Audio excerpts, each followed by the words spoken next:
기억도 안 나는데 별 도움이 안 되고 그래서 일단 빈칸이 그래도 진도를 좀 맞춰가고 있으니까 빈칸 하다가 내 계획으로는 한 325번까지 한 5개 정도 남기고 한 여기서 한 20개 가까이 진행한 다음에 그 다음에 남은 시간 동안 남은 시간에 가지고 하면 안 될 것 같고 수능 완성에 8강까지 숙제 나왔거든. 근데 이것도 빈칸이고 이것도 빈칸이어가지고 빈칸을 한 번 정도는 다음번을 밀어야 될 거라서 7강까지 끝내고요. 그 다음에 모의고사 풀이가 이게 밀렸어요 우리가 지금. 그래서 지금 이번 주에 여러분들이 이제 보고했던 요거랑 그 다음에 지난주 지지난주까지 그래서 일단 최근 거부터 진행을 하다가 만약에 하다가 못하면 그냥 버리겠어요. 어차피 최근 기출에서 한 번 더 풀어볼 거기 때문에 이제 아예 뭐 버린다고 해가지고 이 문제를 우리가 못 보는 거 아니고 뭐 여러분들이 그런 부분을 불안해할 필요는 없으니까. 그래서 그때 뭐 솔직히 내가 그때 뭐 틀렸는지까지도 거의 기억이 안 나는 정도로 3주가 지나버렸기 때문에 그래서 뒤쪽은 뭐 할 수 있으면 당연히 하겠죠. 근데 이제 못한다 하면 이쪽 뒤쪽은 앞에서부터 최근 거부터 시작해갖고 이쪽으로 하다가 다 못하면 그냥 그거는 이제 버리고 다음부터 또 이제 차차차 진행하는 쪽으로 그렇게 진행하도록 하겠어요. 그래서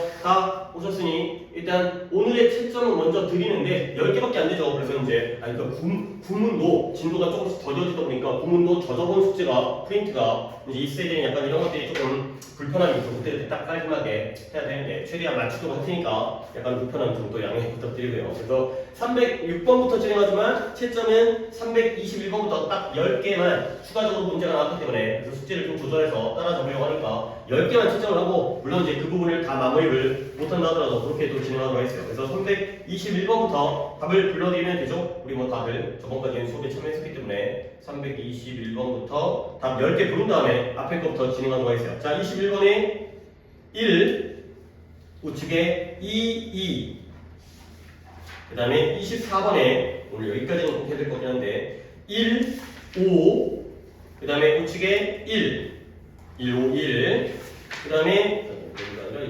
27번에 이제 4개죠. 27번에 2 3 그 다음에 29번에 1 4까지가 되어 있어요. 그렇죠?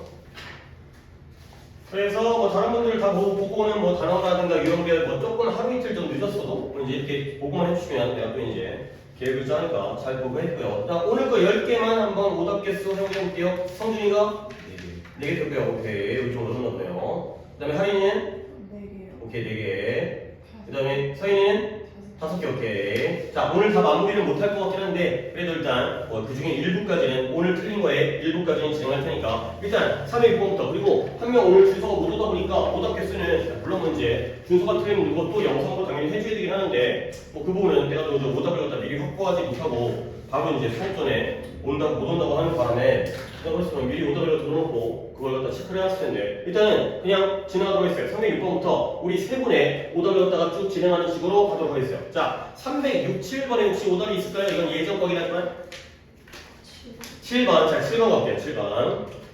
자, 7번부터 시작하면 될까요? 문제 7번부터 가볼게요.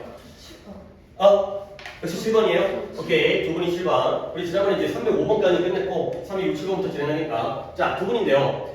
주관적 행복이라는 건 적어도 부분적으로 일시적이래요. temporary 일시적인 뭐 subjective라든가 아니면 temporary라든가 이 정도의 단어는 당연히 알고 있는 상태에서 근데 무엇과 반응하여 뭐뭐에 대응하여 소비는 소비인데 consumption 새롭고 신선한 소비재 consumer goods라는 게 물건은 물건인데 상품은 상품인데 우리 소비자가 사용하는 생산재가 아니라 소비재 생산재라는 건 공장에서 쓰는 물건이고요. 다른 걸 생산하기 위해서. 소비재라는 건 우리가 집에서 쓰는 거예요. 그러니까 우리가 집에서 새롭고 신선한 novel이라는 게 참신하고 신선한 거잖아요. 뭐 new와 같은 의미예요. 이러한 소비재를 소비하는 것 이러한 것들에 반응해서 적어도 일시적이라는 거야. 뭔 말인지 몰라요. 그러면 즐거움이라는 건 안정적인 요소예요. 컴포넌트 요소. 근데 무엇에 의존하는 요소냐면 dependent이 뒤에서 꾸며주고 있죠. accustomed consumption flows예요. 그러면 소비의 흐름인데요. accustomed라는 건 익숙한 뜻이죠. 이런 거 챙겨주시면 됩니다. 또 이제 쉬운 거를 안 할 수가 없기 때문에 제가 이것 좀 얘기할게요. 여러분들 고등학교 3학년한테 고3한테 이걸 얘기한 건 좀 그렇긴 한데 be used to라는 게 뭐뭐 하기 위해 사용되다가 아니라 뭐뭐에 익숙하다의 뜻이 있죠. 그 be used to와 똑같은 표현이 be accustomed to라는 표현이 있어요. 그러니까 이 accustomed도 어려운 표현은 아니에요. 근데 우리가 또 이제 최근에 안 보다 보면 까먹잖아. 그래서 be accustomed to, be used to가 뭐뭐에 익숙하다. 익숙해진 거죠. 자꾸 하다 보니까 익숙해진 거. 뭐 비유수투 갖고 너무 자세히 얘기 안 해도 여러분들 알고 있죠. 뭐뭐하기 위해 사용되다도 있고 뭐뭐에 익숙하다도 있고. 그래서 즐거움이라는 건 안정적인 요소인데 우리가 익숙해진 소비의 흐름에 따라서 거기에 의지하는 안정적인 그러한 요소라는 거예요. 여기까지도 뭔 말인지 잘 모르겠어요. 그러나 그건 또한 요소이기도 한데 어떤 요소냐? 마찬가지로 의존하는데요. 변화에 의존하는 요소이기도 하다는 거예요. 오케이? 그러니까 덫을 기준으로 우리는 뭔 말인지 모른다 하더라도 여기서의 키워드를 잡아낼 수 있다면 앞부분에는 이 안정적인 요소가 뭐에 의존하고 있죠? 익숙한 거야. 이미 우리가 소비를 하고 있는 늘 쓰던 물건 그런 거에 익숙한 안정적인 요소가 있고요. 근데 그러나 또한 어떤 요소도 가지고 있냐면 변화에 의존하는 요소도 가지고 있다는 거죠. 앞에 건 늘 하는 거, 뒤에 건 새로운 거가 되는 거죠. 그러니까 글의 이해가 이거예요. 완벽하게 글을 이해할 수 없다는 건 전제로 해야 되는 거야. 그래서 일단 변화가 발생하게 되고요. 그리고 그 새로운 소비 물품이 소비자의 물품이 일부분이 되는데 일상적인 소비의 번들 중요한 단어는 아니고요. 그냥 혹시라도 모르고 넘어가면 찝찝할까봐 묶음 우리 번들 상품이라는 거 있잖아요. 번들 상품이라는 게 맥주 옆에서 그 땅콩 같은 거 합쳐가지고 같이 푸는 게 번들이에요. 라면 옆에다가 라면에다 뭘 붙이지? 김치를 붙이나? 이런 것들이 묶음 상품 같은 거 우리가 번들이라고 하죠. 세트로 판매하는 거잖아. 다시 한번 이게 번들이라는 느낌은 그 정도로 알면 되고요. 단어를 정리할 필요까지는 없지만 몰라도 상관없는 단어이긴 한데 일단 변화가 발생하고요. 새로운 소비 물품이 우리의 소비의 일상적인 소비의 묶음의 일부가 되버리면 그러면 어떻게 된다? 그 신선함의 참신함의 즐거움은 사라지게 되는 거예요. 그리고 전체적인 만족감은 되돌아가요. 어디로? 원래 양으로 되돌아간다는 거예요. 그러면 우리가 글을 읽을 때 원래 양으로 그 만족감이 되돌아간다는 건 만족감이 증가한다는 거예요? 감소한다는 거예요? 감소한다는 거예요. 그러니까 지금 다시 한번 일단 처음에는 즐거움이 생겼단 말이야. 새로운 제품을 구매했을 때 즐거움이 생기지. 근데 그 변화가 발생한 다음에 얘가 일상적인 소비의 묶음 안에 일부가 되버리면 그러면 그 즐거움이 사라져요. 처음에 신기했던 게 사라지고요. 그리고 다시 그 즐거움은 원래 상태로 돌아간다는 거죠. 그러니까 쭉 읽다가 아는 것만 잡으셔야 돼요. 자, 그래서 이제 아이고 다행이네요. 예시가 나왔어요. 그래서 이제 여기까지 읽었을 때 약간 희미하게 뿌옇게 알던 것들이 예시에서 확인이 되는 거야. 새로운 종류의 아침 식사에 시리얼이 나왔어요. 아침에 콘프레스 먹거나 아니면 캘러그 먹잖아요. 근데 이제 맛들에 따라서. 근데 아침 식사에 시리얼의 새로운 종류가 일시적으로는 우리의 즐거움에 더해지는 거야. 새 거 먹으니까 우와 새로운 맛이다. 맛있구나. 근데 그러나 예측 가능하죠. 이런 것들이 우리의 일상생활의 일부분이 되면 다시 한번 원래 상태로 되돌아가는 거야. 늘 또 먹던 게 되니까 새롭던 게 익숙해지니까 즐거움의 양이 복귀하게 되는 다시 줄어들게 되는 그래서 결국에는 아침 식사에 대한 그 즐거움 새로운 시리얼을 먹었을 때의 그 즐거움이 정상적인 수준으로 다시 되돌아간다는 거야. 오케이? 아 그렇구나. 처음에만 참신하고 신기하구나. 근데 그 다음부터는 먹다 보면 또 익숙해진다는 거죠. 새로운 것과 변화와 익숙함, 안정적인 이 두 가지의 관계가 되는 거죠. 자, 또한 우리의 수입과 물질적인 기준이 증가함에 따라서 우리 예전에 한 번도 있었는데 as의 뜻이 다양한 뜻이 있긴 하지만 이것도 또 한 두 달 된 것 같아. 내 기억으로는 내가 여러분에게 이거 알려줬을 때 as가 앞에 나왔을 때 as가 뭐 앞에 나오긴 하고 중간에 나오긴 하지만 접속사로 다양한 뜻이 있잖아요. 여러분들 as에 대해서 너무 신경 안 써도 되죠. 왜? as는 보통 일반적으로 그냥 잘 뭐뭐 할 때 뭐뭐 때문에 뭐뭐에 따라 뭐뭐처럼 뭐 대충 이런 거잖아요. 양보도치의 as만 주의하셔야 돼요. 오늘 그거 나와요. 오늘 그거 나오는데 어디였는데 오늘 나오는데 그 양보도치에 비록 뭐뭐이지만 그건 이따 얘기하고요. 그것 뺀 나머지는 별로 중요한 거 아니거든. 근데 특히 내가 힌트를 좀 보여드리면 as 다음에 문장이 나오잖아요. as 다음에 주어 동사가 나오잖아. 그러면 이 as가 여러 가지 뜻이 있기 때문에 그 뜻 중에 뭐인지는 난 모르죠 당연히. 근데 힌트가 있어요. 이때 as가 앞에 just와 함께 쓰이잖아요. 그럴 때 또 나아가서 뒤에 so가 나오잖아요. 그러면 이때 as가 고정이 돼요. 그러면 이때 as는 뭐예요? 뭐뭐처럼 뭐뭐대로의 이런 걸 뭐 양태라고 하는데 우리가 그거까지 할 필요 없고요. A 하는 것처럼 이 문장을 A라고 했을 때 A 하는 것처럼 B 하게 된다. 요거예요. 그래서 요 앞에 just라든가 뒤에 so가 없을 때도 있지만 있으면 그때는 활용을 해라. 앞에 있는 것처럼, 앞에 하는 것처럼 뒤에 하게 된다. 가 되는 거죠. 그리고 하나만 더 짚어드리면 so 뒤에 있는 주어 동사는 동사 주어로 도치돼도 상관이 없어요. 이렇게 나오는 경우도 있어요. 앞에 주어 동사가 하는 것처럼 마찬가지로 뒤에 주어 동사도 한다. 가 되는 거죠. 그러니까 이제 하필 딱 그 형태가 나온 거야. just는 없네. 없어도 되거든. 있는 경우도 있지만 없는 경우도 있거든. 그러면 요 문장 갖다가 이렇게 잠깐만요. 나는 또 이제 열심히 수업하다 보면 해석은 없었네. 아니 해석이 있었네. 아까 거에 해석이 있었네. 여기를 잡아라. 여기를 잡아줘라. 이런 것들은 이제 문법적인 건 구문적인 건 아니었고 내용적으로 새로운 제품이 이제 변화가 생기면 나중에 그 즐거움이 감소하고 정상으로 복귀하게 돼. 회귀하게 돼. 그 문장에 쓰는데 내가 빼버렸네. 자, 그럼 다시 한번 이제 요 문장도 문장으로서 의미가 있으니까 우리의 수입과 물질적 수준과 기준이 증가하는 것처럼 그럼 어떻게 된다? 수가 나왔고요. 그 다음에 도치가 되죠. 우리의 이 예측되어지는 그러한 성취도 그렇게 된다가 되는 거죠. 그러니까 우리가 돈을 많이 벌어 100만 원 벌다가 200만 원을 벌게 된 거야. 그러면 수입이 증가한 거지. 그러면서 우리의 기대되어지고 예측되어지는 성과도 그렇게 된다. 뭐뭐처럼 뭐뭐하다가 되는 거죠. 그래서 여기에 so 동사 주어가 나오면서 주어로 말하면 당연히 achievement가 됐고요. 이때 이 두가 뭘 가리킬까요? 결국 얘가 증가하는 것처럼 얘도 뭐 하게 되는 거예요? 증가하게 되는 거예요. 이때 이 두가 rise를 갖다가 대신하는 대동사라는 것까지 생각을 하면 되는 거죠.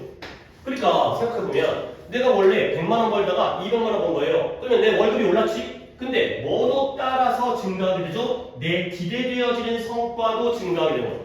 그러니까 생활 수준이 올라가니까 내 기대감이 욕심이 커지는 거예요. 100만 원 벌 때는 라면 먹고 살았는데 200만 원 벌면 짜파게티도 먹을 수 있다는 거죠. 그런 기대감도 따라서 증가하는 거야. 눈높이가 증가하는 거야. 그 다음에 예시가 또 하나 나왔어요. 두 번째 동사. 집에 차가 한 대만 있다가 차가 두 번째 차가 생긴 거예요. 그 차의 구매는 가능해지는데 증가하는 수입에 의해서 가능해졌어요. 돈을 많이 버니까 그래 차 한 대가 더 있어야겠다. 이렇게 made possible이 앞에 있는 이 purchase를 꾸며주죠. 두 번째 자동차를 구매하는 것이 이 구매가 증가시켜요. 새로운 게 생겼잖아요. 없던 게 생겼잖아요. 우리의 주관적 행복을 증가시켜요. 근데 번아웃죠. 또 예측 가능하죠. 차가 한 대 있다가 두 대 있으니까 와 좋아. 엄마 차, 아빠 차 편리해. 근데 그게 또 익숙해지면 at the same time 그와 동시에 우리의 열망도 증가하고요. 그러면 욕심과 열망이 증가하는 거야. 그러면 두 번째 차가 뭐가 돼? 우리의 소비의 기대감의 일부가 되죠.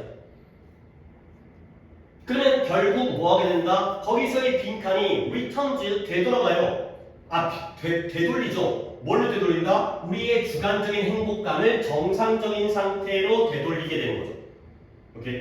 자, 그러면 이 자리에 처음에는 좋았다가 행복감이 증가했다가 욕심과 열망이 증가하니까 우리의 소비의 기대감의 일부가 되니까 결국 무엇이 처음에는 싫었다가 익숙함, accustomed라든가 이런 것들 그것이 또는 일상적인 소비 패턴이 되는 것, 데일리라든가 매일매일이 돼버리는 거예요. 맨날 뻔한 거, 그 다음에 accustomed 평범해지고 익숙해지는 거죠. 이런 상황이 되어 있어요. 그 전까지는 특별했는데 새로운 차, 새로운 시리얼 근데 이게 맨날 먹다 보니까 거기에 익숙하다 보니까 결국에 우리의 행복감이 다시 정상량으로 정상의 수준으로 복귀를 시키는구나 가 되는 거죠. 오케이. 그러니까 이제 처음에 다시 한번 읽을 필요 없을 것 같고 뭐 주관적 행복 나온 다음에 한 번 더 읽으면 되겠지만 우리가 문제 풀 때 언제 그럴 시간이 있겠어요. 그러니까 처음 부분에 잘 모르다가 이런 겉부분에서 찾게 되면 올라가다가 떨어지고 다시 복구하고 올라가다가 떨어지고 새로운 걸 도전하게 되면 새로운 걸 경험하게 되면 좋았다가 복귀하고 이런 상황이 되는 거죠. 시리얼과 두 번째 전차의 예시가 똑같은 구조로 나오기 때문에 이렇게 문제를 풀 수가 있다는 거죠. 자, 그러면 보기를 한번 보겠어요. 오답의 보기가 뭐였는지 모르겠지만 일단 두 분 틀린 건 내가 이 정도로 좀 보기를 다 드리려고요. 보기를 보는 것도 공부니까. 자, 1번 깨달음은 깨달음인데 어떤 깨달음이야? 우리의 수입이 지금 우리의 구매 능력을 갖다가 잃어버리고 있다 라는 깨달음. 이건 뭐예요? 돈을 못 벌고 있는 거죠. 우리의 수입이 구매력을 잃어버리고 있다는 깨달음. 지금 우리가 돈을 벌고 있기 때문에 차를 사고 시리얼을 먹는 거 아니야. 그 다음에 두 번째 점점 더 격차를 느끼는데 무엇과 수입과 열망 사이에 얘는 수입이 증가하면 열망도 증가하죠. 욕심도 증가하죠. 200만 원 벌면 눈높이가 넓어지기 때문에 격차가 좁아지는 거예요. 따라 올라가는 거예요. 증가하는 격차를 느끼는 게 아니라. 그 다음에 기술에서의 발전인데요. 뭐로부터 초래되어진 거야? 새로운 제품의 반복적인 사용으로부터 초래되어진 기술 발전, 과학기술의 발전에 대한 내용이 아니죠. 그 다음에 4번에 계속해서 감소하는 수입이요. 벌써 틀렸어. 수입이 감소하고 있는 상황이 아니라는 거지. 그 다음에 슈링키지가 이것도 감소인데요. 격차는 격차인데 무엇과 무엇 사이에 우리의 기대감과 현실 사이의 격차가 줄어든 거예요. 그러니까 처음에 200만 원 벌었을 때 욕심이 늘고요. 그 다음에 그만큼 또 현실이 생기죠. 그러면 그게 비슷해지기 때문에 또 이제 즐거움이 사라지는 이게 되겠어요. 오케이? 그러니까 이제 예를 갖다가 잠깐 이 소재가 좋아서 요즘 지운 다음에 잠깐 내용을 정리해버리면 봐봐요. 자, 우리의 수입이 증가를 해요. 월급이 늘었어요. 그러면 그거에 따라서 뭐도 증가한다? 기대감이 증가해요. 이 정도는 해야지. 그렇죠? 그러면 실제로 물질적인 소비도 따라 증가하죠.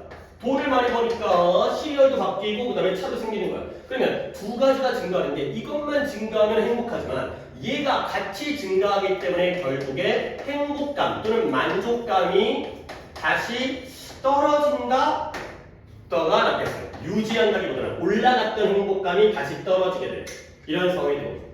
그래서 요 수입이 들었을 때 우리의 욕심과 소비가 같이 증가하기 때문에 결국에 거기서 느꼈던 행복감은 그냥 거기서 거기가 되는 거죠. 100만 원 벌 때는 100만 원의 기대감, 200만 원 벌 때는 200만 원의 기대감에 따라서 소비를 하기 때문에 결국에 거기서 느끼는 건 처음에는 좋지만 나중에는 행복감이 복귀한다가 되는 거죠. 괜찮은 소식이기 때문에 조금 정리를 해줬고요.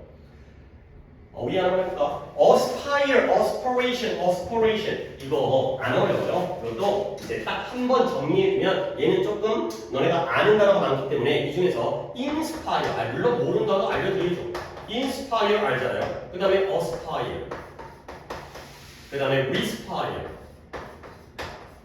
그 다음에 perspire, perspire가 제일 안 중요한데 마지막으로 conspire 여기까지는 정리를 해주세요.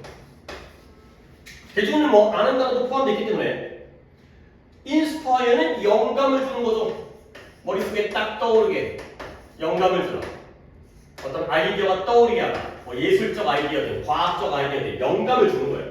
어스파이어가 열망하다, 간절히 바라다가 되는 거예요. 오늘 어스파이어가 뒤쪽에 또 나오던데. 열망하다는 뒤쪽에서 한 번 더 정리해야겠다. 위스파이어는 호흡하다요. 물론 숨 쉬는 게 breathe라는 단어도 알고 있지만 inhale이라든가 이 위스파이어도 기출에서 많이 쓰였어요. perspire가 제일 안 중요한데 얘는 땀을 흘리다 이뜻이에요. sweat, 땀을 흘리다. 그 다음에 conspire 가끔 나옵니다. 얘가 공모하다. 공모가 뭐예요? 사람들끼리 모여가지고 속닥속닥, 쑥덕쑥덕 범죄를 공모하다. 내란을 공모하다. 뭐 이런 거예요. 모여갖고 꾸미는 거, 일을 꾸미는 거. 이 스파이어라는 게 숨이라는 뜻이에요. breath, 호흡이라는 뜻인데 뭐 안에다가 숨을 불어 넣으니까 영감을 주는 거고요. 바깥으로 그걸 표현하기 때문에 그 다음에 계속 반복적으로 하니까 호흡하는 거고 그 숨 쉬다 보면 땀이 나나. 그 다음에 모여가지고 숨을 쉬다가 보면 공모를 한다. 뭐 이렇게 하지만 뭐 스파이어 자체의 어원은 몰라도 되고요. 이 정도로 보시면 되겠어요. 오케이, 하나 했고 내가 답을 찾아드리긴 했지만 조금 답이 어려웠어요. 그러니까 나머지 보기를 긁어낼 수가 있으면 이제 5번까지 와가지고 기대감이 증가하고 그 현실도 같이 따라가다 보니까 그 차이가 그러니까 생각해봐. 이런 논리는 필요한 게 우리의 목표와 결과물 중에 우리 이거 좀 한번 얘기해보자. 내가 하나만 더 알려드릴게요. 니네 이독해가 굉장히 많이 나오거든. 네, 많이 나오기 때문에 행복이잖아요. 행복은 목표분의 결과예요. 이거 앞에다 한번 적어보세요. 이거는 좀 알아야 되겠고. 이거 되게 여러 번 나왔던 논리거든. 그러니까 예를 들어서 니네가 2등급을 목표로 했는데 1등급이니까 숫자는 줄긴 하지만 80점을 목표로 했는데 90점이라는 결과를 나왔어요. 그럼 어때요? 행복하죠. 근데 90점이라는 목표를 했는데 1등급까지 들어갔거든. 근데 80점 나온 거야. 그럼 불행하죠. 그렇죠? 이 관계예요. 그러면 이 논리가 왜 나오냐면 우리는 행복해지기 위해선 어떻게 하면 될까요? 시험을 잘 보면 되겠죠. 비례관계잖아요. 시험을 잘 보면 행복해져요. 그렇죠? 근데 한 가지 방법이 더 있어요. 어떤 방법이 있냐면 분자를 키우는 게 아니라 분모를 줄이면 되는 거죠. 그럼 뭐예요? 목표를 낮추면 돼요. 그렇죠? 3등급만 맞아야지. 이러면 행복해지겠죠. 그렇죠? 아니 물론 실제로 그러면 안 되는데 근데 저 논리가 많이 나온다는 거야. 근데 이건 이 논리는 아니지만 목표치가 올라가니까 결과치와 함께 목표치가 이게 같이 올라가는 거 아니야 지금 이게 기대감과 그 소비가 같이 올라가니까 행복감은 거기서 어디? 라는 결과가 나오는 거거든. 연결돼 있죠. 좀 같은 내용이니까 이것도 한번 알아주시면 되겠어요. 좀 괜찮습니다. 저 논리는 이 논리는 좀 많이 나왔던 겁니다. 오히려 이거보다는 이게 더 중요한 논리일 수도 있어요. 기출에 있어서는 저렇게 한번 생각을 해둔 것도 필요합니다. 넘어갈게요. 8, 9, 10, 11에 오답이 또 어떻게 될까요? 오! 없어요. 그러면 어휘만 얘기하고 들어갈까요? 309번 쪽에서 내가 어휘를 갖다가 해줄 게 있었는데 여기서는 좀 약간 안 틀려서 좀 싱겁긴 하지만 그래도 어휘 정리를 갖다가 또 기회가 또 어디 있을지 모르니까 empathy 있잖아요. 내가 요것만 좀 정리 아니야 또 더 있어 더 있는데 짧은 거 하나랑 empathy라는 단어네. 아이고 중요하죠. 많이 나오고요. 이게 공감이라는 뜻이에요. 공감. 근데 이제 empathy가 하도 많이 나오다 보니까 이 변화도 챙겨주셔야 돼요. empathize 얘가 동사로 공감하다죠. 여러분에게 막 새로운 것도 내가 뭐 안 알려주겠다는 건 아니지만 헷갈리면 안 되니까 무엇과 emphasize와 비교를 하죠. 비교가 아니라 구별을 하죠. 아니 선생님 제가 이걸 틀리겠어요? 알았어요 잘났어요 막 하는데 사람이 또 이상하게 꽂히면 emphasize는 강조하고 그냥 emphasize가 공감하는 얘는 형용사인 거 아세요? 형용사도 많이 쓰니까 딱 느껴지겠지만 empathetic 이렇게 하면 형용사 공감하는 워낙 공감 능력 이런 게 말이 많이 나오다 보니까 empathy는 이렇게 정리를 해주시고요. 그 다음에 이제 이것까지 해야 돼요. sympathy 얘는 동정이죠. 영어 독해에서의 공감과 동정은 크게 구별되는 아니에요. 내가 이거 구별할 필요 없다 이렇게 얘기한 거잖아요. 비유와 지규와 은유 같은 거 구별하지 말라고 그러고 무의식과 잠재의식 구별하지 말라고 하죠. 그건 그냥 같은 것이다. 그런 것처럼 동정이지만 비슷한 거고요. 단어 하나를 더 알아야 되는 게 compassion. passion은 열정이지만 compassion은 동정이에요. compassion이라는 그 자선단체의 체험학이 있어요. 아이들 아프리카 아이들 도와주면 compassion 해가지고 한 달에 3만 원 뭐 이런 거 있어요. 물 없는 애들 도와주고 그 다음에 어파스가 있었다. 어파스 하면 또 이제 얘가 무관심이에요. 무관심. 이렇게까지는 정리를 해주시면 되겠어요. 워낙 엠퍼티가 많이 쓰이는 단어다 보니까 개의 변화형도 챙겨주시면서 그와 관련 단어인 sympathy, compassion, 그 다음에 empathy까지. 그리고 내가 여기서 하고 싶었던 단어는 특히는 안 하지만 이 imped잖아요. impede 이거 하나 챙겨주세요. 얘가 이제 아래 나오지만 안 나오기도 하는 단어거든요. impede가 방해하다. 우리 방해하다라는 단어야 뭐 disrupt라든가 interrupt라든가 interfere라든가 많이 알고 있지만 이 impede 챙겨주시고요. 명사형이 좀 좋아요. impediment. 얘가 명사형입니다. 방해, 장애, 걸림돌 이런 거 impediment. 좀 약간 있어 보이는 단어예요. 약간 난이도도 있고 그렇게 많이 쓰인 단어니까 impede, impediment 저렇게 챙겨주시면 되겠어요. 그러면 여기는 오케이 또 단어는 나중에 한번 하고 그 다음에 뭐 저분도 오답이 적진 않았기 때문에 또 있을 거예요. 300 넘어가서 312, 3, 4, 5 쪽에서 오답이 어떻게 될까요? 2, 3번 스타트 3, 4, 5 3, 4, 5 2, 3, 4, 5 결국은 이제 2, 3, 4, 5 2, 3번과 3, 4, 5니까 3번이 두 분이고 나머지는 한 분씩 나머지는 좀 확실하게 빠르게 정리하고 이제 3번을 2, 3, 4, 5에 3번이 두 분 나머지는 하나씩 빈칸은 뭐 솔직히 와주시면 다 풀어도 상관없는데 다 풀면 시간이 안 되니까 그러는 거지 이제 312번은 이건 진짜 빠르게 풀 수 있습니다. 근데 이런 것도 그러니까 이게 너 진짜 얼마 안 남았잖아. 얘네들이 가끔은 이런 식의 소재가 나오게 돼요. 그냥 축구 얘기거든. 근데 축구를 안 해봤잖아. 그러니까 안 하잖아. 축구. 나는 개인적으로 축구를 또 별로 안 좋아하는 성향이기도 하고. 여러분들 뭐 축구 좋아하는 사람도 있겠지만 좋아하는 사람은 빨리 풀고 쉽게 풀어요. 근데 아무래도 경험이라는 게 또 사전 지식, 배경 지식. 근데 뭐 어떻게 하겠어요? 모르면 모르는 대로 풀어야지. 그러니까 포인트만 잡으면 되는 거야. 내가 잘 관심이 없는 분야가 나왔더라도 상대적으로 불리할 수 있겠지만 그렇다고 틀려야 되는 건 아니니까. 자, 축구에서 페널티가 나오면 페널티라는 건 벌칙 처벌이라는 뜻인데 근데 페널티라는 게 나오면 뭔 얘기하는 거예요? 페널티 킥을 못 들어보지는 않았어요. 그 골 에리어 안에서 반칙하면 그 골대 그 골키퍼랑 슈터가 키커가 1대1로 해갖고 알죠? 우리나라 뭐 옛날에 2002년도에도 스페인이랑 그 페널티까지 나와도 승부차기잖아요. 승부차기는 이제 그 승부를 가리기 위한 그것도 같은 방식으로 차잖아요. 근데 이제 페널티 킥 하게 되면 이제 벌칙으로서 한 골 거의 헌납하는 거죠. 페널티 킥 정도는 그러니까 그 정도 차이라는 거예요. 페널티가 나왔을 때 축구에서 페널티 상황인데 누가 레드카드 이런 게 아닌 상황. 자 보시면 페널티 상황에서 어쩔 수 없어요. 저는 그걸 모르고 읽었습니다. 어쩔 수 없어요. 자 축구공이죠. 0.3초보다 덜 걸리는 거예요. 근데 0.3초 뭐 하는데 이 플레이어 키커겠죠. 키커로부터 공을 차는 사람부터 골대까지 가는데 0.3초가 안 걸린다는 거예요. 졸라 빠르겠지. 축구 밥 먹고 축구하는 놈들인데. 그렇죠? 근데 뭐 페널티킥 하는 거 영상 보면 이제 장난도 치고 속임수도 하고 저쪽으로 찬 다음에 뭐 왼발로 치기도 하고 뭐 이런 거 있잖아요. 이제 또 이제 약간 골키퍼 앞에서 깍치기도 하고 이렇게 혼란을 주기 위해서 그런 생각이 필요한 건 그런데 그러면 어때요? 충분한 시간이 없어요. 골키퍼가 그 공의 트라젝터리 이런 단어가 안 나온다고 중요한 단어는 아니기 때문에 여기다가 적어드릴게요. 궤적이에요. 궤적 또는 미사일이 날아가는 탄도 궤적 날아가는 흔적이 바로 트라젝터리예요. 근데 중요한 단어가 아니기 때문에 따로 정리는 안 합니다. 골키퍼가 공의 궤적을 보는 것이 보기에는 충분한 시간이 없다. 왜? 공이 어때서? 빨라서 이거예요. 그러면 그는 뭐 해야 돼요? 공이 차지기 전에 키커에 의해서 차지기 전에 결정을 내려야 되는 거야. 어느 쪽으로 막을지에 대해서. 보통 그렇게 한다고 물론 그것도 이제 미리 그 선수에 대한 데이터가 있어요. 이 새끼는 오른발잡이, 왼발잡이. 얘는 오른쪽 몇 퍼센트, 왼쪽 몇 퍼센트. 물론 그걸 또 반대로 역이용하기도 하지만.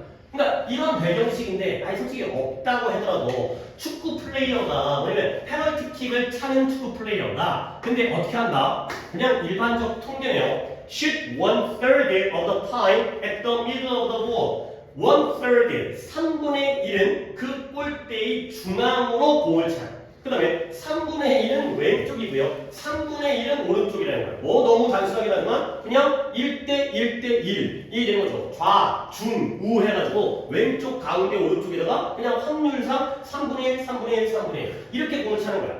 그러면 물론 당연하게도 골키퍼가 이걸 갖다가 파악을 하겠죠. 포착을 하겠죠. 그러나 그들은 뭘 하는가? 얘가 가운데로 차는구나, 왼쪽으로 차는구나, 오른쪽으로 차는구나. 그들의 둘 중에 하나, 왼쪽 또는 오른쪽으로 다이빙을 한다는 거야. 축구 골키퍼의 다이빙이 뭔지 알겠죠? 쓰러지면서 공을 막는 거잖아요.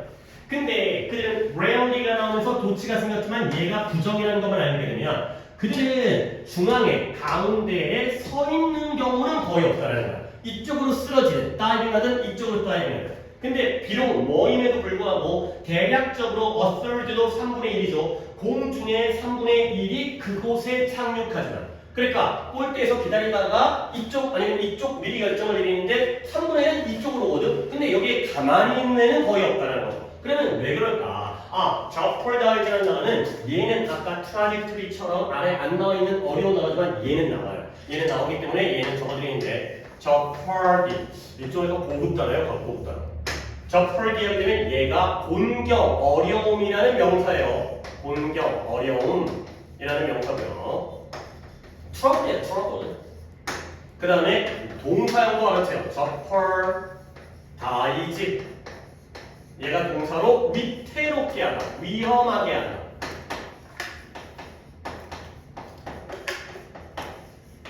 jeopardize는 어려운 단어예요. 예, 이제 미국 애들한테도 고급 단어고 어려운 단어인데 얘는 우리 독해에 나와요. 트라젝터리는 이제 몰라야 되는 단어인데 지금 차이가 있죠.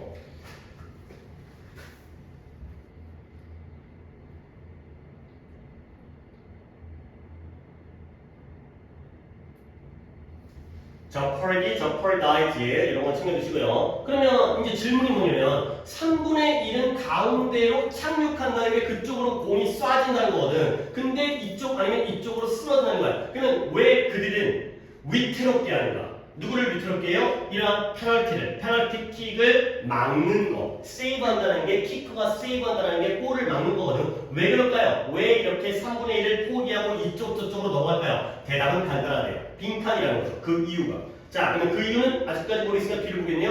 It looks more impressive. 좀 더 인상적으로 보이는 거야. 그리고 덜 당황스럽고 난처하게 느껴진다는 거죠. 근데 뭐 하는 게 잘못된 쪽으로 다이빙을 하는 게. 근데 뭐보다 그 지점에서 freeze, 얼어붙어가지고 공이 갑자기 공이 항해를 하네요. 공이 지나쳐서 지나가는 걸 지켜보는 것보다는 잘못된 것으로 다이빙하는 게 바로 덜 난처하고 인상 깊어 보이기 때문에 만약에 내가 쓰러졌는데 반대편으로 공이 오게 되면 그래도 열심히 했구나. 근데 갑자기 이 새끼가 가만히 있다가 일로 갔어요. 나는 이쪽으로 올 거라고 확신이 있었다 하더라도 사람들이 저 병신이냐, 저 바꿔야 된다 이렇게 생각하는 거지. 저 꼴도 뭐 하고 있어? 왜 가만히 있어? 가 되기 때문에 결국 뭐예요? impressive. 인상을 주기 위해서. 요감 먹으려고. 그렇죠? 확률은 자기도 잘 모르지만 뭐 1대1이라 하더라도 impression 때문에 그런 인상 때문에 그렇게 한다는 거야. 명사형을 내가 쓰기도 하지만 그러니까 뭔가 실질적인 확률 통계적인 게 아니라 그냥 느낌적으로 가만히 있으면 너무 난처하잖아. 골 넣었을 때 쪽팔리잖아. 임베러스를 안 하기 위해서, not embarrassed 하기 위해서 이렇게 한다는 거죠. 이런 거예요. 그러니까 이제 축구 어쩔 수 없어요. 이제 머릿속으로 그림을 그릴 수밖에. 3분의 1, 3분의 1, 3분의 1. 근데 왜 내가 얘 3분의 1은 그쪽으로 오는데도 왜 굳이 다이빙을 할까? 똑같은 확률은 가만히 있어도 3분의 1을 막을 텐데. 근데 이런 impression, 남들이 보는 인상 때문에 그렇다가 되는 거예요. 오케이? 그러면 다음 몇 번 가야 될까요? 이거는 서인이죠. 이거 보기에 있는 단어들은 찾고 문제 풀고 있나요? 시간이 없더라도 보기에 있는 단어는 찾으셔야 돼요. 왜 그러면 우리는 문제 푸는 스킬을 배우는 거지 수업 시간에 어휘를 알고 어휘 정리해 드리지만 그런 단어는 알고 문제를 풉니다. 얼마 남지 않았어도 단어 실력을 더 키울 거라고 전제로 보면 어질러티는 민첩성이고요. 그 다음에 appearance는 외모고요. indecision은 우유부단이에요. decision, 결정을 못 내리는 거니까 결정장애 같은 거 있잖아요. accuracy는 정확성이고요. impatience는 뭐라고 해요? 성급함, 인내심이 없는 거죠. 조급함이 되는 거죠. 네, 혹시라도 그런 이 단답형은 31번이잖아요. 이제 빈칸 중에서 보기에 있는 어휘가 굉장히 큰 역할을 하죠. 그러니까 들어갈 어구가 길면 그 안에서 아는 단어를 조합해갖고 대략적으로 눈치를 까는데 31번은 진짜 그 단락 한 낱말 그 단답형이니까 어쩔 수 없죠. 이거는 그 단어를 모르면 문제를 못 푼다는 거잖아. 물론 아는 단어가 많이 나오겠지만 서희 몇 번 가야 돼요? 이거는 그 겉으로 보기에 겉으로 보기에 그래 보인다는 거. impression이라는 인상을 appearance 바꾼 거죠. 그 다음에 넘어갑니다. 314번 어이구 두 분이 틀렸는데 얘는 그렇게 어려운 독해는 아니에요. 예. 아니 왜 어려운 독해가 아니라고 하는지를 갖다 니네가 한번 느껴봐봐. 내 말이 맞는지 틀린지를. recall 회상하고 기억하는 거예요. 어린 시절의 기억을 회상하는 것은 빈칸이래요. 오케이. 언제 우리는 뭔가를 잡을 거는 그러니까 이렇게 나오면 목표가 설정이 되죠. 아 어린 시절의 기억을 회상했을 때 어떤 일이 생기는지를 찾자는 거지. 근데 누구에 따르면 연구는 연구인데 그 뒤에 안 봐도 되겠지만 잡지인데요. Personality and Social Psychology라는 제목의 그 잡지에 4월에 출판되죠. 필요 없잖아. 그래서 연속적인 실험이 프란체스카 지로도 알 필요가 없고 하버드 잘났고 뭐 이런 사람들에서 실험된 연속된 실험에서 이제 여기부터 참가자들은 더 뭐 할 가능성이 있었다. Be more likely to 실험자를 도와줄 가능성이 있었다는 거예요. 근데 뭘 가지고? 추가적인 임무를 가지고. 좀 더 해주는 거야. 저 일반적인 기본 임무가 아니라 더 추가적인 엑스트라 임무를 가지고 실험자들을 도와주는 거야. 그 다음에 immoral, 비도덕적인 행동을 더 가혹하게 판단하는 거야. 실험자들, 그러니까 참가자들. 그 다음에 돈을 자선단체에 기부하는 거야. 자 여기까지. 그러니까 이게 엔드가 병렬 나오는 건 나는 샥 다음에 먼저 파겠지만 여러분들은 이렇게까지 못한다 하더라도 실험자를 도와줘, 비도덕적인 행동을 다 가혹하게 판단해, 돈을 기부해. 봐봐요. 1번과 3번만 봐도 착해지는 거야 못해지는 거야? 착해지는 거야. 그러면 2번 어떻게 처리해? 넘어가도 돼. 1번, 2번, 1번, 3번이 착한 건데 2번만 갑자기 못된 건 아닐 거 아니야. 비도덕적인 행동을 갖다가 가혹하게 판단하는 건 착한 거예요. 그렇죠? 그러니까 예를 들어서 쓰레기를 버리는 사람한테 주스세요가 되는 거죠. 그래서요? 교통법규를 위반하는 사람한테 빵빵 거리는 거야. 그게 착해서 그런 거라고요. 그래서요? 남일에다가 남일에 뭐 감나라 매나라 이렇다는 얘기 아니라 진상 부리는 게 아니라 착하다. 그렇게 우리는 받아들일 준비가 돼 있어야 돼. 근데 언제 그들이 적극적으로 그들의 어린 시절을 기억할 때 끝. 이거죠. 결국 어린 시절의 기억은 착해진. 그러니까 너무 성급하긴 해. 그죠? 하지만 나는 이렇게 풀기 때문에 빠르고 정확하게 풀 수 있다는 거죠. 1번, 2번, 4번 중에서 2번이 애매하면 1번, 4번 돈을 기부하고 도와주면 더더욱이나 착한 거죠. 그러면 나와 있는 다른 것도 너무 성급하긴 하지만 비도덕적인 행동을 가혹하게 판단한다는 건 도덕적이 된다는 거죠. 내가 도덕적이 되니까 그런 꼴을 못 보는 거예요. 그러면 더 볼게. 두 분의 틀으니까 그 효과가 유지되어지는데 근데 뭘 가지고 인지하는지 그 기억이 긍정적이든 부정적인지 간에 유지되어진 거야. 어린 시절의 기억이 엄마가 나한테 맛있는 걸 해주는 그런 기억이든 엄마가 나를 싸대기를 때리는 그 기억이든 이 효과는 유지되어진 거야. 그리고 비록 주목할 만한 건 그 연구의 실험 대상자들이 트라우마, 정신적 외상이죠. 뭐 PTSD 있잖아요. 포스트 트라우마틱 스트레스 디소더 외상 후 스트레스성 장애. 어쨌든 PTSD라는 건 아니잖아요. 트라우마라는 건 아니잖아요. 그래서 그들이 정신적 외상의 역사를 가지고 있지는 않았지만 이건 또 뭔 말이냐면 양보절은 중요한 게 아니지만 예를 들어서 아이였을 때 내가 아이였을 때 학대받고 맨날 막 핍박받고 막 쳐맞고 막 어렸을 때 막 사고 나가지고 막 병원에 입원해서 죽을 뻔하고 그런 건 아니야. 근데 그 외의 그냥 일반적인 경험이라면 과거의 기억이 긍정적이든 부정적이든 이 효과를 냈다는 거죠. 그러니까 뒤에 PTSD, 트라우마틱은 중요한 게 아니라는 거죠. 양보기 때문에 양보절이잖아요. 어쨌든 효과가 유지되어진 게 중요한 거죠. 자, 그 다음에 또 뭐예요? 서먼이라는 건 정리한 단어는 아닙니다. 소환하다, 불러내는 게 소환이죠. 그래서 이 회상이 뭐처럼 뭐예요? 이거 나오네. 도덕적 순수성에 높아진 감각을 소환하는 것처럼 보이는 거예요. 어린 시절을 갖다가 회상하면 우리 어렸을 때 다 착했잖아. 어렸을 때 다 순수했잖아. 그러니까 그 도덕적인 순수성의 그 고양돼, 하이틴돼, 높아진 감각을 소환해서 불러일으키는 거예요. 그래서 영스터 젊은이들, 청년들은 특히 윤리적으로 행동할 수도 있지만 아닐 수도 있어요. 젊은 분들, 20대, 여러분도 어떻게 보면 이제 영스터 이러지만 그러나 어린 아이들, 어린 시절에 뭐 하는 경향이 있다? 코노트하는 경향이 있다. 근데 뭐예요? 이러한 결백함, 순수함을 커너트하는 경향이 있다는 거죠. 커너트 잠깐 중간에 할게요. 니네 지난 시간에 있어요. 물론 수요일이기 때문에 열을 냈죠. 내가 이 단어 적으란다는 거 아니에요. 이건 적혀져 있습니다. 오버트 알려주고 내가 코버트 알려줬어요.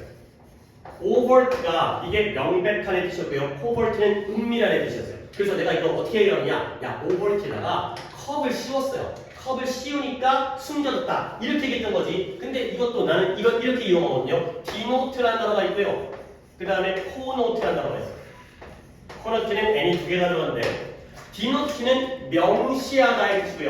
명시가 뭐야? 확실하게 보여주는 거. 근데 코노트는 암시하다의 뜻이에요. 은근슬쩍 보여주는 거.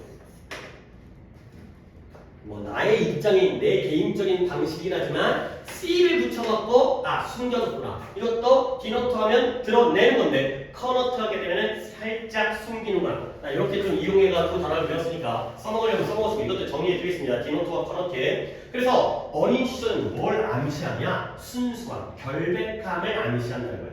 그게 바로 행동에다가 영향을 미치는 마음의 뼈대가 되는 거죠. 틀 구조가 되는 거죠.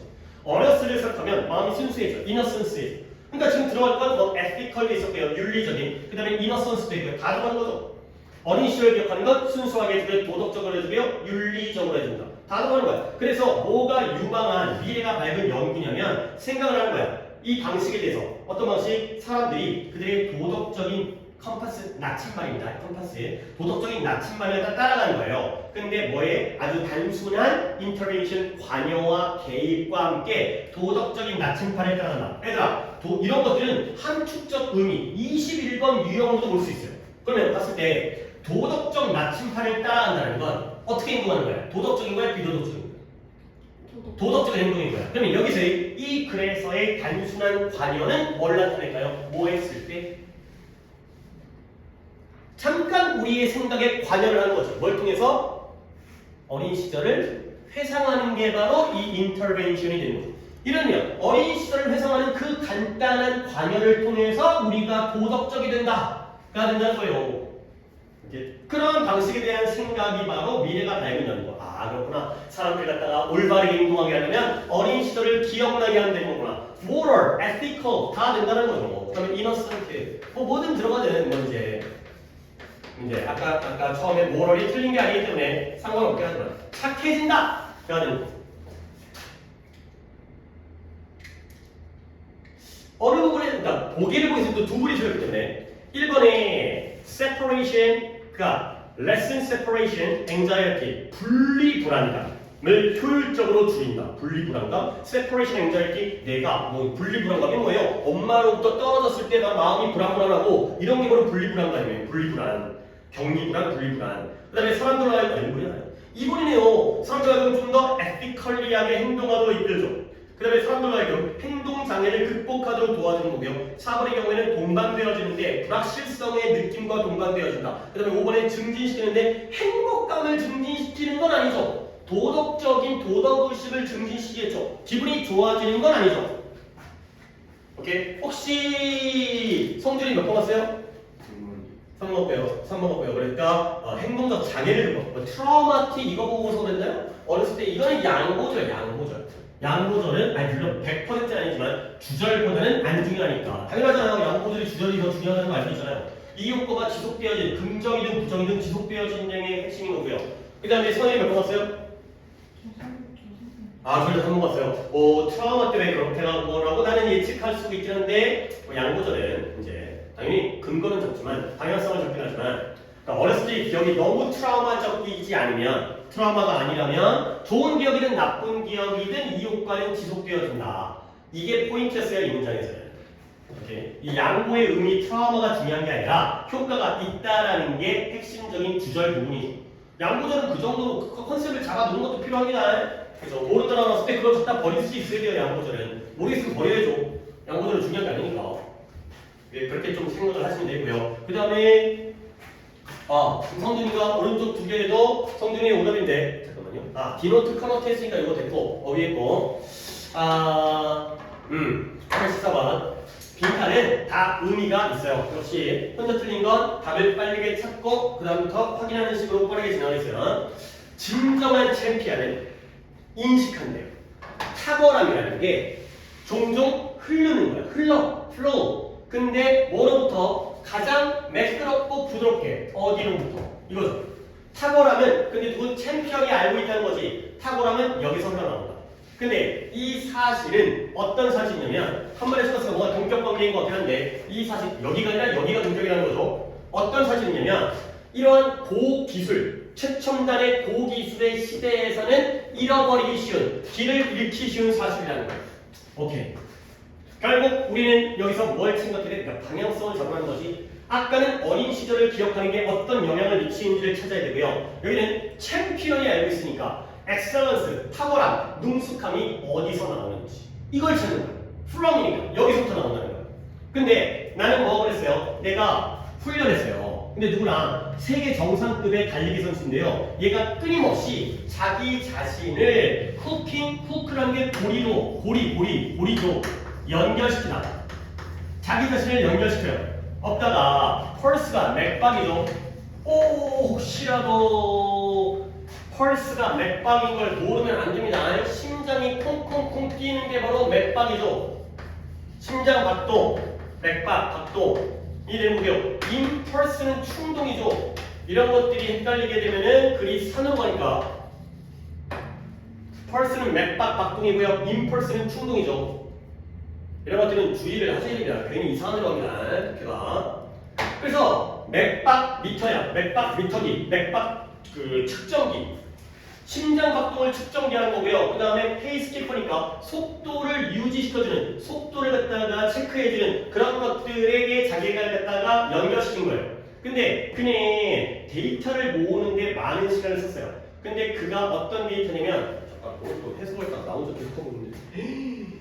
예, 하나 더 있었는데, 오케이. 잊지 않고 이제 아까 이따부터 물어봐야겠다. 몇 개 남지 않았지만. 자, 그래서 데이터를 모으죠. 어떤 데이터예요? 그가 발전하는데 도움을 줄 거라고 생각했던 데이터를 수집하는데 시간을 보낸 거예요. 내가 잠깐 짚고 넘어갈게요. 왜냐면 또 우리가 어법 29분을 맞춰야 되기 때문에 여러분들 요 대 있잖아요. 요 대.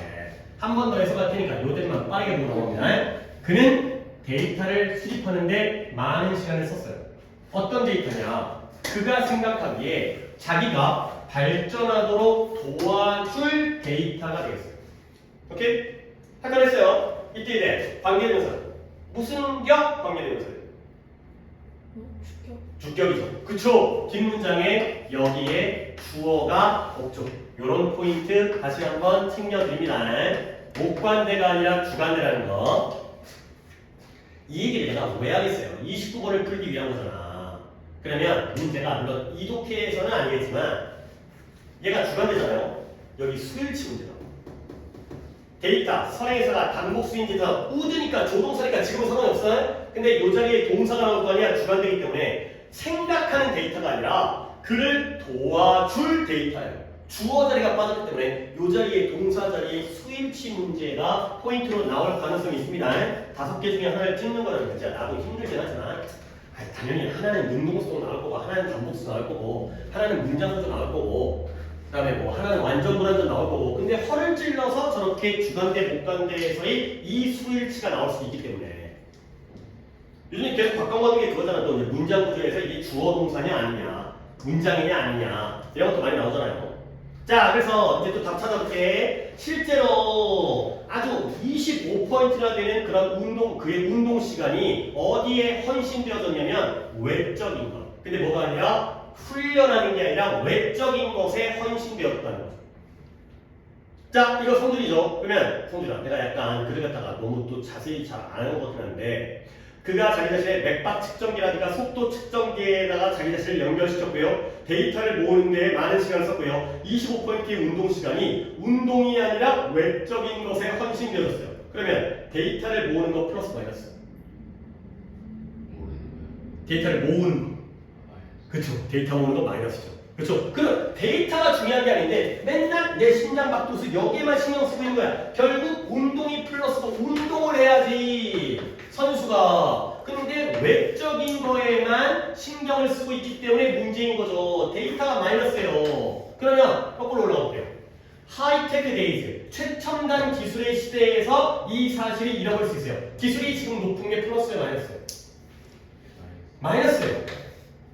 그러니까 이게 그립기라는 거야. 그러면 봐봐요. 됐어요? 이제 더 갑니다. 스포츠가 너무 복잡해진 거예요. 아, 그냥 달리면 되는 거 아니야? 근데 맨날 이런 측정, 뭐 애플워치 갖고 내가 몇 킬로 달렸구나, 내 심장 박동이 오늘 했다냐 끝났다 갑자기 멈춰, 뭐 이런 거야. 그래서 그는 즐기는 방법을 잊어버린 거예요. 자, 그러면 이러한 그의 접근 방법을 무엇과 컨트라스트, 대조해보라는 거야. 무엇과 대조해보냐면 이 사람 유명한 사람인데 The Late 죽었죠. 아베베 비킬라라는 사람의 그것과 비교해보라는 거야. 이 사람의 접근 방법을 아베베라고 여기 나오는데 오래됐죠. 나도 태어나기 전인데 1960년대 올림픽 마라톤 경주에서 맨발로 우승했던 사람인데요. 이디오피아 사람인데요. 맨발의 아베베 뭐 이런 거 있어요. 체육 교과서에 안 나오나? 맨발의 아베베. 이 사람이 맨발로 올림픽 거기에서 뛰어가지고 우승했어요. 어쨌든 물론 이 사람들은 아프리카에서 실제로 맨발로 뛰다 보니까 거기에 익숙해졌겠지만 어떤 운동화도 없이 어떤 기술적인 장비도 없이 우승을 했기 때문에 하이테크의 반대개념이 아베베 아저씨가 된 거죠. 그래서 고급 최첨단 기술의 의류라든가 디지털 시계는 그 세계의 일부분이 아니었다는 거야. 아베베 비킬라는 단지 달렸을 뿐이고요. 많은 달리는 시간 속에서 그리고 그 다음에 많은 달리는 시간 속에서 삶의 다른 영역에서 less is more, 더 적은 게 더 많은 것이다. 적은 게 많은 것이다. 가 되는 거죠. 오케이? 결국 탁월함은 어디서부터 흘러나온다? 기술이 아니라 오히려 더 적은 것. 이거 약간 느낌이 이상하긴 하지만 오히려 덜한 게 더 좋은 거예요. 그냥 달리는 거죠. 맨발로 달리는 거죠. 그냥 운동하고 달리는 거예요. 워크아웃을 한다는 너무 많긴 한데 뭔가 하나의 이쁜 키워드가 없어가지고 내가 지금 이 짓거리 하고 있는데 기술이 마이너스고요. 데이터가 마이너스고요. 외적인 요소가 플러스 마이너스고요. 워킹 아웃이 플러스가 되는 거죠. 오히려 더 부족한 게 더 많은 것이다. 적은 게 더 좋은 것이다. 너무 데이터도 과하면 안 돼요. 데이터는 너무 매달리면 안 돼요. 오케이? 너무 오랫동안이지만 답은? 그래요. simplicity, 단순한, 그냥 간단하고 단순한 게 더 좋은 것이다. 가 되고. 오케이. 니는 오답 뭐가 있을까?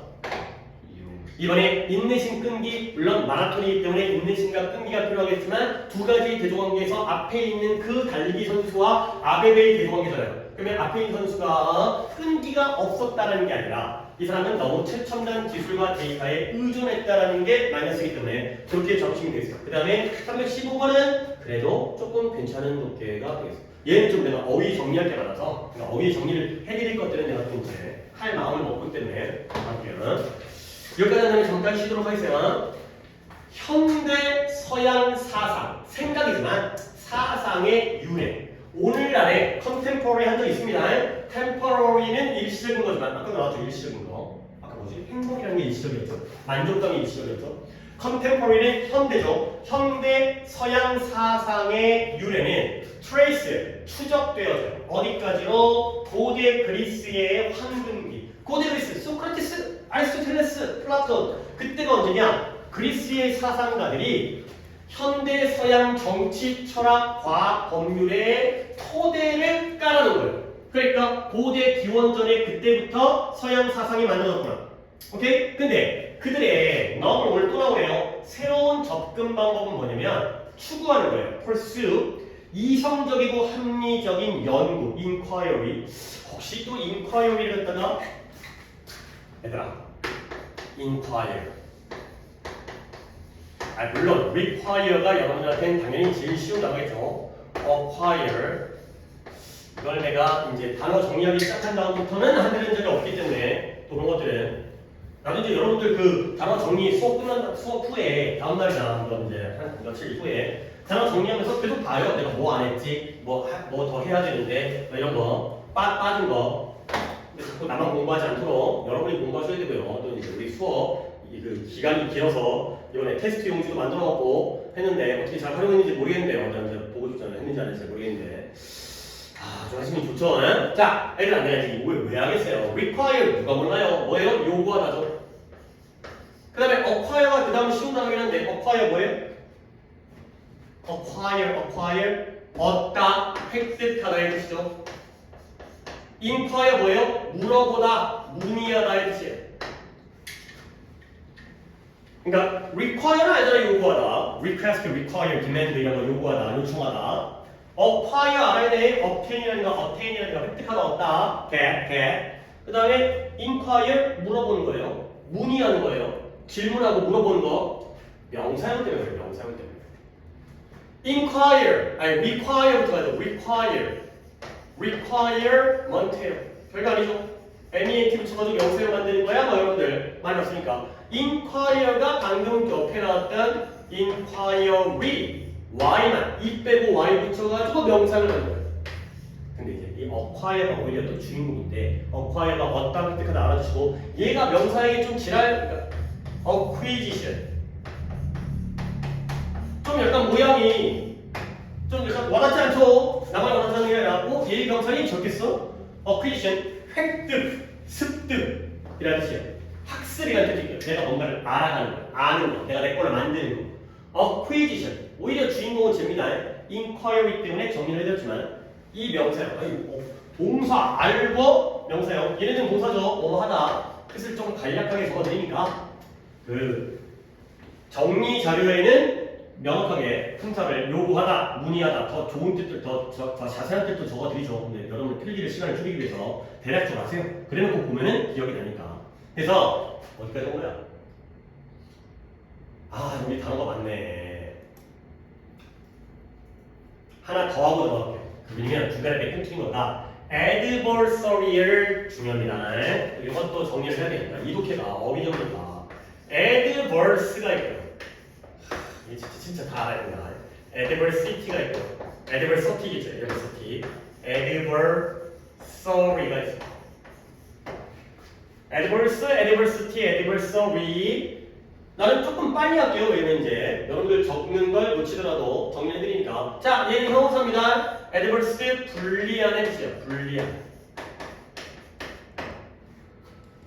뭔가 안 좋고 불리하고 뭔가 우리에게 피해를 입히는. 그 다음에 adversity 하면 역경입니다. 역경, 곤경, 역경, 어려움. adversary가 얘가 상대방이라는 뜻이에요. 적수라는 뜻이에요. 적수. 상대방, 경쟁 상대. 여기까지만 적겠어요. 그리고 나서 내가 자료에다가는 이 상대방 적수에 대한 단어를 다시 또 정리해서 더 추가해 드릴게요. 근데 이거 지금 적기에는 시간이 좀 아까우니까 그런 식으로 조금 보완을 할게요. 아예 아무것도 없이 거기다 적어주면 솔직히 여러분들이 약간 외울 때 그럴 것 같아요. 갑자기 뜬금없이 왜 나왔지? 그거보다는 빠르게 일단 해놓고 그 다음에 여기다 더 추가 하면은 좀 더 머릿속에 남을 수 있을 거라고 나는 생각을 하기 때문에 자, 인지를 갈게요. adversary가 상대방 적수예요. 자, 그러면 좀 놓쳤으니까 처음부터 갈게요. 독해는 좀 괜찮아요. 현대 서양 사상의 유래는 어디까지 거슬러 올라가 추적되어져? 고대 그리스. 고대 그리스의 그 철학자들, 사상가들이 기초를 쌓은 거예요. 기초를 펼쳐놨죠. 레이. 근데 현대의 서양의 정치, 철학, 과학, 법률까지. 그러면 그들의 그 고대의 그리스 사상가들의 새로운 접근 방법은 뭐였다? 합리적인 연구, 문의, 조사를 추구하는 거야. 근데 뭘 통해서? 경쟁자와의 토론을 통해서. 소크라테스가 그딴 상대방 철학자와 토론과 논쟁을 통해서 이러한 합리적이고 이성적인 연구를 추구하는 거였던 거예요. 그러면 가장 좋은 방법 뭐냐면 이 아이디어에 그들이 결정하기에 중간에 낑겨들어가서 바로 묻습니다. 그들의 아이디어의 한 세트를 평가하는 가장 좋은 방법은 뭐 하는 것이었다? 빈칸을 통해서였다. 이걸 통해서 이 아이디어를 평가하는 방법이라는 거예요. 나는 약간 냄새를 맡았지만 더 가겠어요. 정치적인 영역에서는 스피어라는 게 구라는 뜻이지만 영역이라는 뜻이 있습니다. 정치 영역에서는 그 결과가 민주주의예요. 그러면 민주주의에서 어떤 일이 생긴다? 상대방 정책의 지지자들이 서로 경쟁하는 거예요. 근데 뭐에 대해서? rhetorical, 수사학적인 우수성에 대해서 말 잘하는 새끼를 뽑으려고 경쟁하는 거예요. 철학에서는 뭘 이끈다? 합리적이고 추론적인 논쟁이에요. 그리고 대화는 대화인데 이 세상의 본질에 대한 대화에 대한 논쟁과 대화를 이끄는 거죠. 과학에서는 경쟁하는 이론들의 구성을 재촉해요. 촉구해요.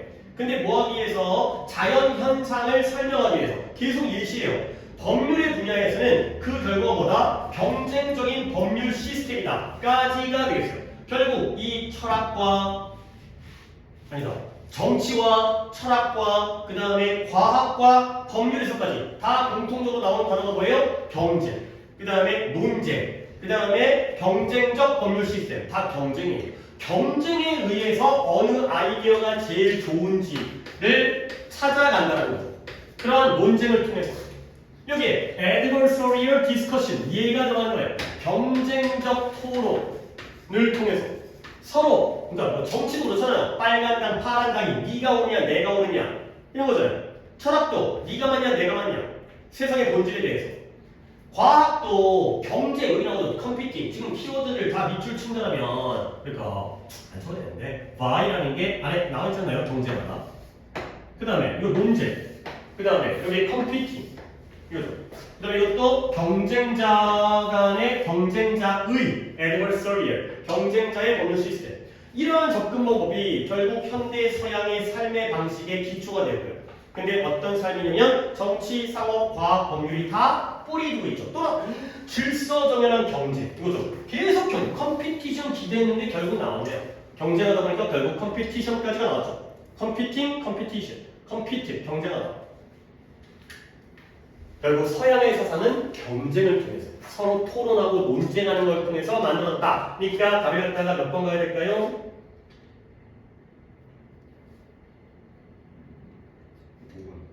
5번에 거부하는데 그 토론 없이 경쟁적인 이론들을 거부한다고요? 토론해야 되는 건데요. without이 나오면 안 되겠죠. 거부도 나오면 안 되겠고요. 왜 반대만? 3번에 또 다른 아이디어와 대항해서 이걸 검증하는 거예요. 이것과 한번 against 해가지고 검증하기 때문에 이게 바로 경쟁이라는 단어를 test against A를 B에 대항해서 검증해 보는 거죠. 테스트해 보는 거죠. 이게 바로 경쟁이 되는 거예요. 5번 가면 큰일 나고 완전 반대니까. 오케이? 알겠어요. 알겠어요. 잠깐 쉬었다 갈 건데 나도 조금 예측을 하기 위해서 얘들아 오늘 일단 그래 또 뒷까지 본 거 그렇고 6, 7, 8, 9의 오답만 내가 좀 약간 물어볼까? 다음 페이지 4개 중에서 6, 8 9 7 7 하나 9 하나 6, 8 어떻게 이렇게 틀렸어요? 오케이 알겠어요. 시간이 이렇게 또 여유가 있지 않겠네. 잠깐 쉬도록 하겠어요. 제가 오늘 빈칸을 갖다 좀 2시간 이내로 끊으려고 수능 완성까지 모의고사도 아니다. 빈칸과 수능 완성까지를 두 번째 시간에 끝내겠어요. 나머지 1시간 동안 모의고사를 하는 게 넓게 해야 저는 다 못하더라도 끝내버리니까 자 쉬겠어요.